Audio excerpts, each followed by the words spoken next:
Bueno, Ivonne, no es la primera vez que vienes acá a Teatro 60, sabes que hay esta sección donde yo te voy a hacer preguntas de Twitter tal cual como llegaron. Como ¿no? debe ser. Voy a hacer una selección porque, como verás, mira, son muchas páginas, te las voy a entregar Qué por bueno. si quieres responderlas. Las voy respondiendo de mi red social. Exacto, eso estaría ideal. Pero hay muchas que te preguntan sobre cómo, por ejemplo, Aldo Velázquez, cómo planeas levantar el PRI cuando es el acusado número de corrupción, cómo financiar ese elefante si tiene una estructura territorial muy cara y no se mueve sin recursos, cómo quitarse el estigma del PRI nacional, te pregunta, por ejemplo, Isa R. Mira, las tres, vuelvo a lo que en un principio comentábamos, regresando a nuestro origen, regresando a nuestra militancia.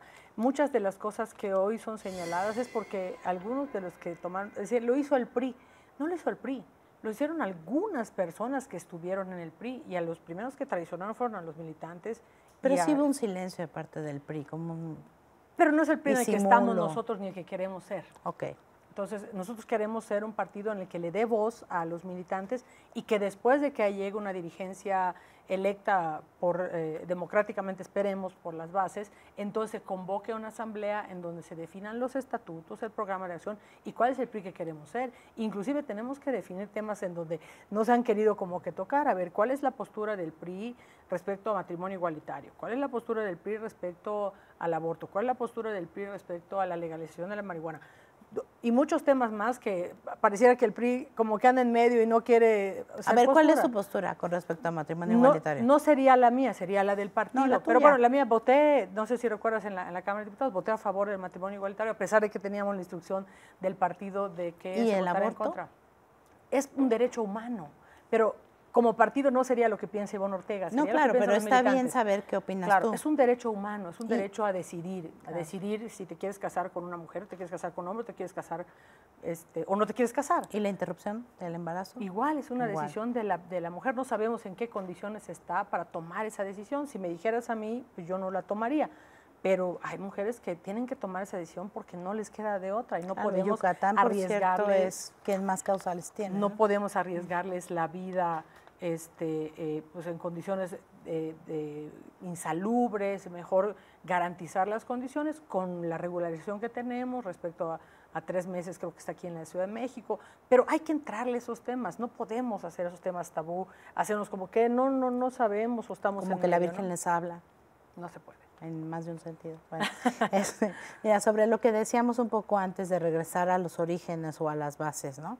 Esta pregunta es interesante, por eso dice, el PRI después de su fracaso, ¿cambiaría y exigiría cero corrupción en sus filas y se deslindaría de organizaciones como Antorcha Campesina, la CNC, la CROC, etcétera? Más que ponerle, todas estas, las que son sectores, organizaciones, al igual que las propias dirigencias, serían sometidas a consulta.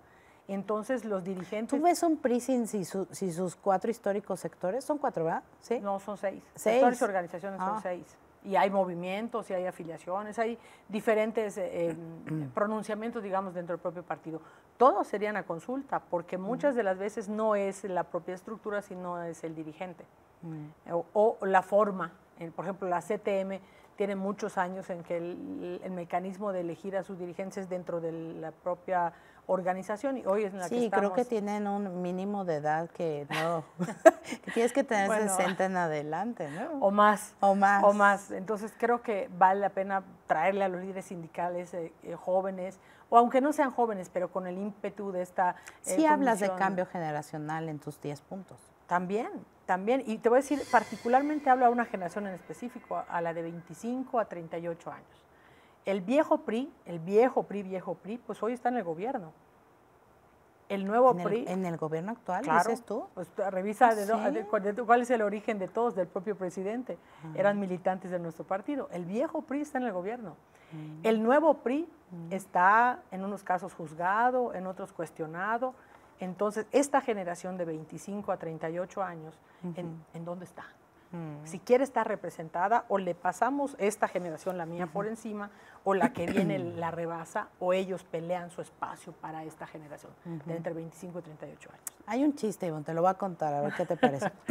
Se lo dije a Ricardo Monreal, y sí se rió, pero no le gustó tanto. Está un nieto con sus...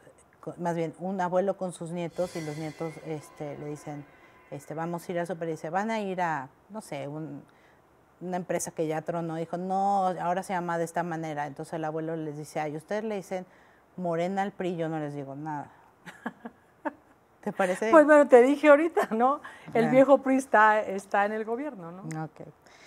Que mostraste una pancarta, dice Adolfo Manuel Hernández, que quería acabar con las ratas.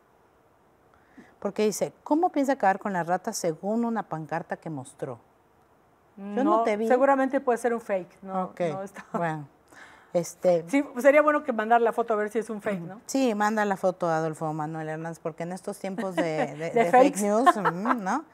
@ClausMY te pregunta, ¿por qué no buscó ser candidata a la presidencia en 2018 por el PRI? Pues sí lo buscó. Sí la busqué, en el 17 la busqué, que fuera abierta, pero pues no se abrió, entonces ya no competí. Fíjate aquí, Luisman 16 te pregunta, ¿serán una verdadera oposición o ya son un primor? Queremos ser una verdadera oposición, una oposición responsable que responda a los intereses de la militancia. Probablemente en oposición haya momentos en que la militancia esté de acuerdo, como comenté hace un momento en el tema de huachicoleo, está de acuerdo en el combate al huachicoleo, pero por ejemplo en el tema de Guardia Nacional, 93% de los que me inscribieron estaban en contra de Guardia Nacional y 7% a favor. Entonces, la dirigencia no tiene que ser... Pero los que votaron por Morena también están en contra de la Guardia Nacional porque esa fue la propuesta del presidente, ¿no? Bueno, algunos históricos, por ejemplo, ¿no? La propia condición de Pablo Gómez en la que cambia el artículo, porque pues desde el 68 claro, traen la propia condición del enfrentamiento con las Fuerzas Armadas, y pues, son temas que cuando son gobierno pues a veces se olvidan. Recordemos ahorita la venta de los terrenos de la Sedena y la construcción inmobiliaria que se oponían y que ahorita están a favor. Parte de las condiciones de cuando llega unos entes a ser gobierno. Creo que hoy en la vida hay que ser congruente, ¿no? Claro. Rolando Mota del Campo, así dice. Pregúntale. Si ¿es de verdad? Pues no sé, pero @Rolando Mota 1975 y pregunta. Sí, claro, pregúntale si en algún momento piensan pasar por un proceso genuino de renovación moral, aunque se queden sin, entre comillas, militantes distinguidos. Pregúntale cómo va a impulsar el combate a personajes corruptos, pero de verdad y no simulaciones. Mira, creo que es claro dejarlo, comentábamos hace un momento respecto a lo que la ley nos garantiza, es que los partidos no están para defender personas. Y los que dirijamos partidos o los que estemos aspirando a dirigir partidos, tenemos que tener esa claridad. Nosotros no llegamos a defender personas, nosotros llegamos a defender a la nación, defender a los ciudadanos y por supuesto a nuestra militancia. Si entendemos eso, el que sea juzgado, llámese como se llame, pues que se defienda el que como se llame y que la ley se lo permite y que lleven el proceso y que tendrá que estar atento el partido, que pues el proceso sea transparente y que no hayan dados cargados como la elección hacia ningún lado y si es culpable, pues que sea sancionado y castigado. Claro. Esa no es pregunta del auditorio, pero te la hago yo. El PRI nació desde el poder para mantener el poder. Tú ya fuiste secretaria general del PRI.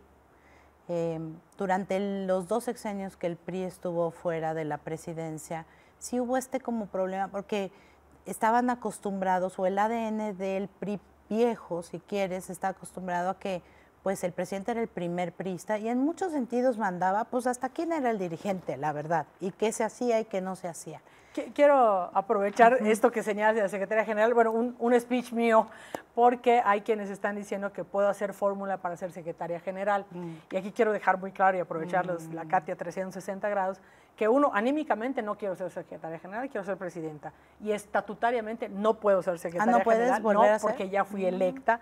Yo fui electa, fui Secretaria General electa por el Consejo Político, en consecuencia, estatutariamente no puedo ser Secretaria General, así que el que quiera hacer fórmula conmigo, bienvenido para ser secretario. Es así. Entonces, perdóname la interrupción. Ahora te pero esta cosa del presidente, o sea, ¿cómo vivir sin el presidente? Pues lo hemos vivido y creo que lo hemos vivido bien. Yo te voy a comentar, cuando soy diputada local, la primera fracción de oposición en el Congreso, nosotros consultábamos al partido, a la dirigencia, al Consejo Político. En muchas ocasiones el Consejo Político nos acompañó a las sesiones. Hubo una donde me fracturaron 3 costillas, donde nos agarramos literalmente a golpes en el pleno de la Cámara de Diputados y te sentías respaldada en la Cámara de Diputados local y te sentías respaldada por tu partido porque ahí estaba el Consejo Político.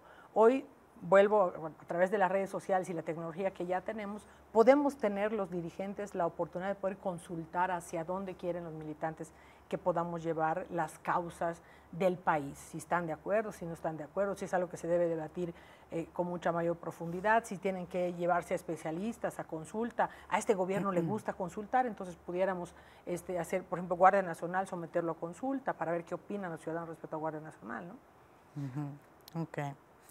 A ver, es que son muchísimas. Bueno. Pau, @Pau Rangel. ¿Buscará la candidatura presidencial en el 2024?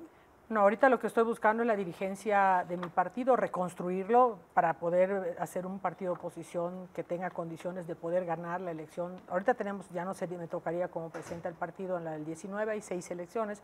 Luego tenemos en el 20 unas, en el 22, perdón, en el 21 tenemos el proceso electoral más grande, que tenemos 14 gobernaturas, las 300 diputaciones federales de nuevo, una gran oportunidad de poder hacer un partido con mayor presencia en el Congreso, en la Cámara de Diputados, porque en el Senado pues esto no puede cambiar. Y si cumplo con las condiciones, lo que me interesaría ahorita es cumplir con el partido. Si esas condiciones me pueden generar alguna condición de alguna aspiración, bien, pero hoy lo que me importa es reconstruir el partido. Yo la oportunidad que tengo es que tengo la edad para estar en competencia en el 24, en el 30, en el 36, en el 42, y si me apuras hasta en el 48 tendré 69 años, así que no tengo problema por eso. ¿No tienes prisa? No tengo prisa. Pero sí deseo, por lo visto. Por supuesto, ¿no? Por supuesto. ¿Qué político que le guste una carrera como la mía no aspira a tener la máxima responsabilidad que es ser presidente de su país, ¿no? Presidenta de tu Presidenta, sí, así es. Hasta habría que cambiar la Constitución porque dice solo presidente. Entonces tenemos que poner presidenta o presidente. O la persona titular de la presidencia. Es correcto, ¿no? Es correcto. Sí, me parece bien. O @. Pues en la Constitución no creo que se vea muy bien, ¿no? Y la Real Academia Española sí nos mata, no lo permite. Pero bueno, Corazoncito Cortés te pregunta, yo no soy priista, voté por ella, por ser mujer joven y por ser de un poblado. Jamás lo volveré a hacer. Fue una desilusión para Yucatán. Son parte de las cosas que uno tiene que asumir cuando toma las decisiones de gobernar.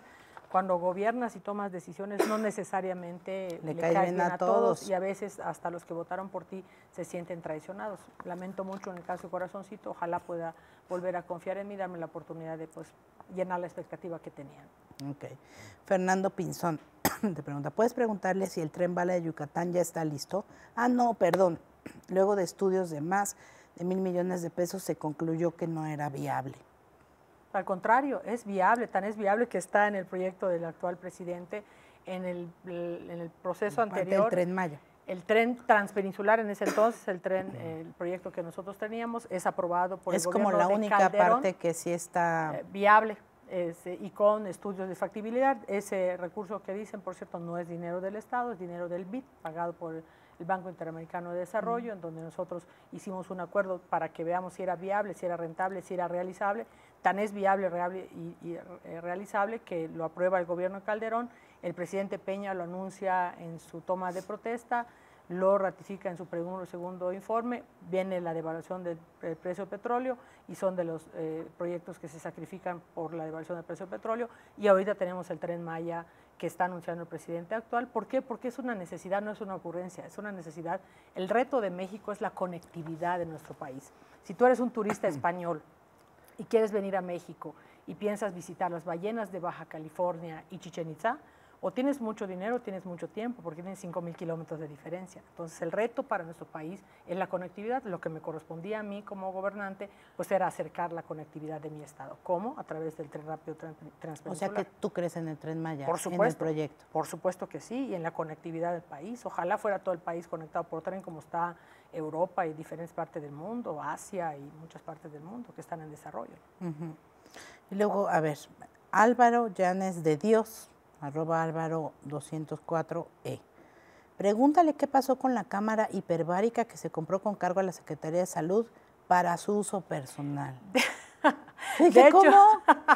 ¿Tienes una cámara hiperbárica? Ya quisiera. Invítame. Ya quisiera. La medicina hiperbárica es una bendición que muchos no conocen. La medicina hiperbárica puede salvar miembros de cuerpos que están en condiciones de gangrena, infarto cerebral, los buzos que son descompresados, etcétera, etcétera.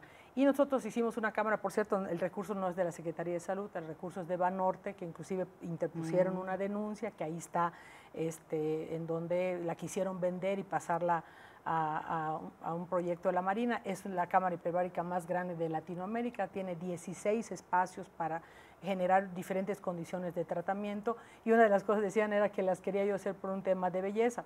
Por cierto, quiero aclarar, la medicina hiperbárica no está comprobada para temas de belleza, sí está comprobada para problemas de quemados, para problemas con problemas de infarto cerebral, para problemas de buzos descompensados, para engangrenados, para diabéticos.